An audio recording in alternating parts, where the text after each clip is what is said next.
कहवा ही कृष्ण जी जनम लेत कहवा बधैया बाजे हो। कहवा ही कृष्ण जी जनम लेत कहवा बधैया बाजे हो। आरे के कर अंगनवा उठे सोहरत के कर वंश बढ़ल हो।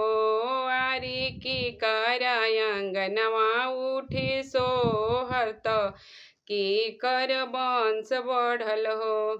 मथुरा में कृष्ण जी जनम लेत गोकुल बधैया बाजे हो। मथुरा में कृष्ण जी जनम लेत गोकुल बधैया बाजे हो।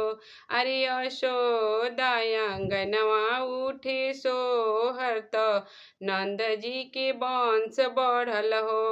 अरे यशोदा आंगनवा उठे सोहरत नंद जी के वंश बढ़ल हो। हंसती आवेली धगड़िन तने शोभे चुनरिनु हो। हंसती आवेली धगड़िन तने शोभे चुनरिनु हो। धगड़िन बैठली यशोदा के सौरिया त जनम लिहले कान्हानु हो। धगड़िन बैठली यशोदा के सौरिया त जनम लिहले कान्हानु हो। कवने हसुआ नर कटाई त कथियन के खपरिनु हो। कवने हसुआ नर कटाई त कथियन के खपरिनु हो। आरे ताही खपड़ी कान्हा नहाले त पहिरेले पीताम्बर हो। आरे ताही खपड़ी कान्हा नहाले त पहिरेले पीताम्बर हो। सोन के हसुआ नर कटाई त सोनवे के खपरिनु हो। सोन के हसुआ नर कटाई त सोनवे के खपरिनु हो। आरे ताही खपड़ी कृष्ण नहाले त पहिरेले पीताम्बर हो।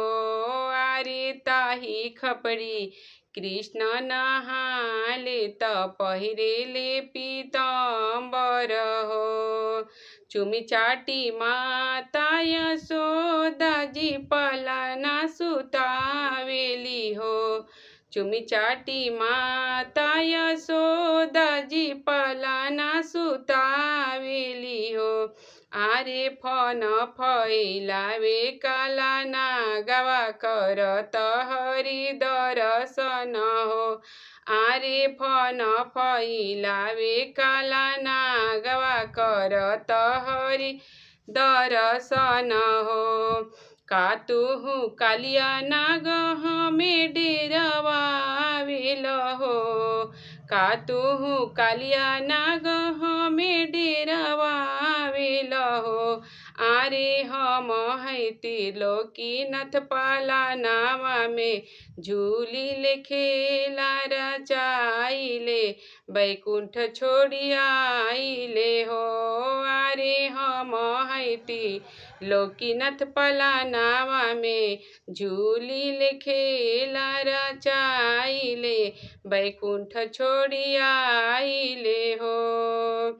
जे इह कृष्ण भजन गावे त सुहाग अटल सुहाग पावे हो। जे इहे कृष्ण जन्म गावे त अवगल सुहाग पावे हो। आरे बाजिन गोदी पावे लाला नावा त अन्न धन भरल रहे हो।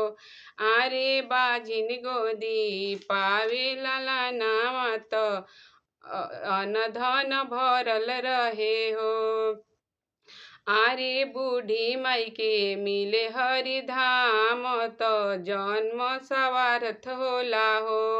आरे बूढ़ी माई के मिले हरि धाम त जन्म सवारथ होला हो।